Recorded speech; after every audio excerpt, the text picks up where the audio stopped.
revolution, change, reform. These were the words we heard back in 1994 when Republicans swept into power, promising a new kind of governance. In his new book, Scott Faulkner talks about the administrative side of running the U.S. Capitol building. Coming right up, only on Roll Call TV.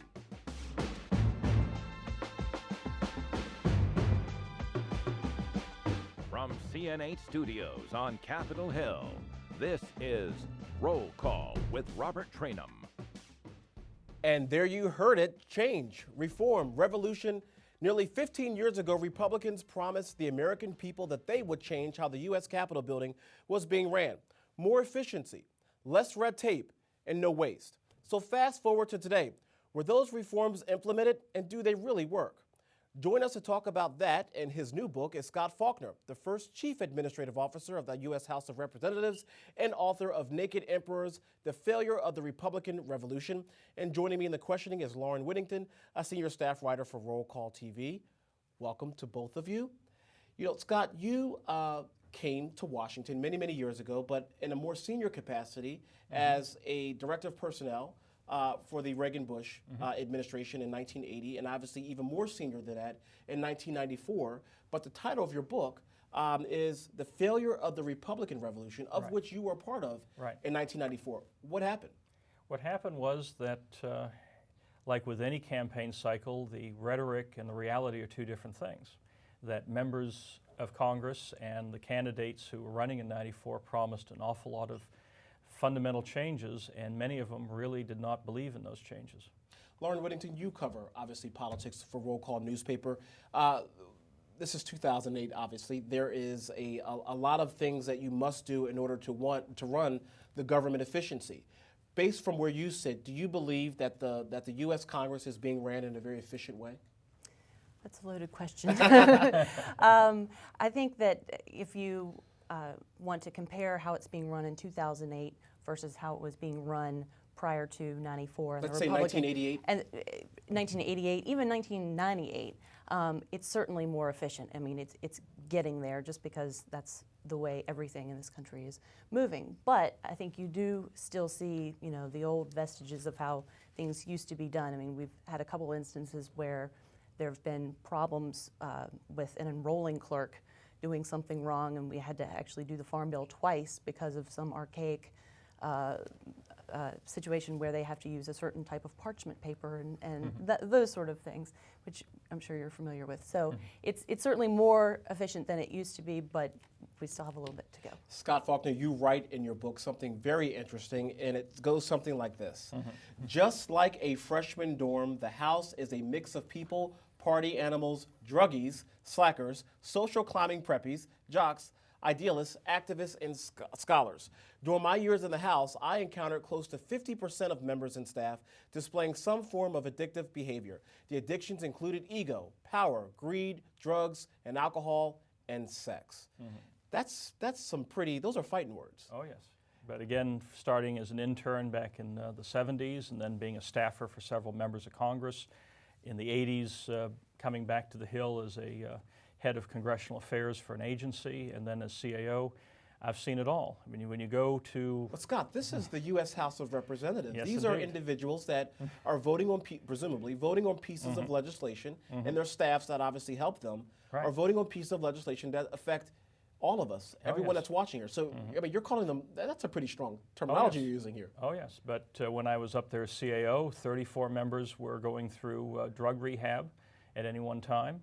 I mean, and those are the good ones. I mean, they at least recognized they had an addiction problem. There were many others who were alcoholics and drug abusers who weren't going through rehab.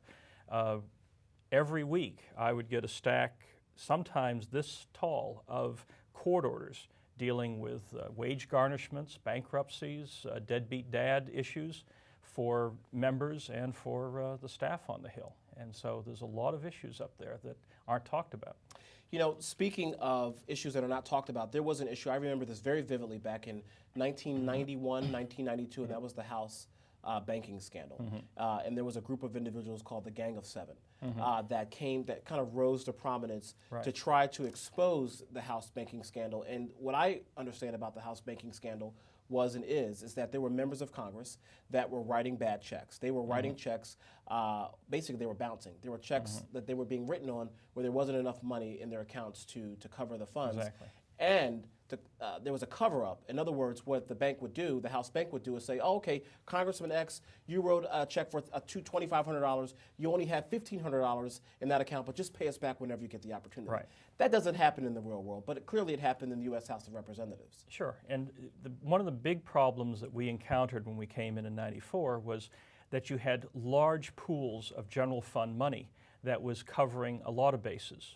The check writing issue was one of them, but there were members up until we implemented a lot of the finance reforms were basically saying that they were being frugal when in fact they were dipping into all these hidden accounts to basically balance their books. And so we stopped that from happening. And this dealt with American Express cards, this dealt with the clerk hire, with the travel, with the franking privileges. I mean, every one of these, they were basically double dipping on taxpayers' money and then yet portraying themselves as being these good managers of public funds. And it was two different realities. Lauren Whittington, from where you sit as a reporter for Roll Call newspaper, what was your paper's response to all of this mismanagement that was so apparent that you really couldn't deny that it was happening?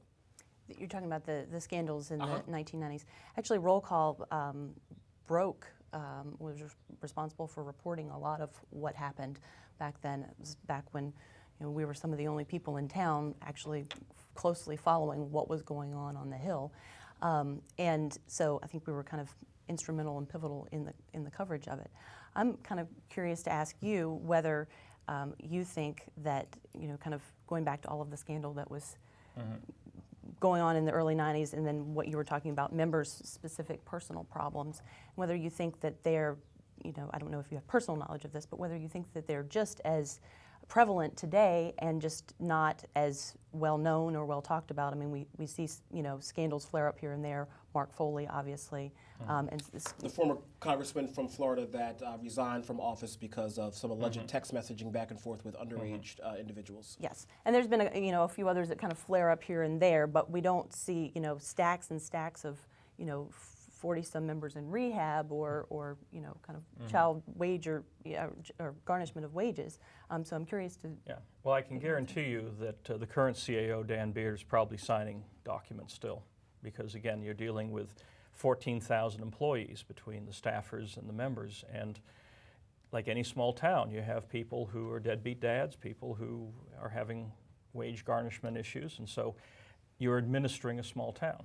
Well, it's interesting you say a small town, because I think you said something else in your book. You basically call it almost like a science fiction world. In fact, this is what you said specifically. Right. A kind of science fiction world that politicians, lobbyists, journalists, and bureaucrats enter and most never leave.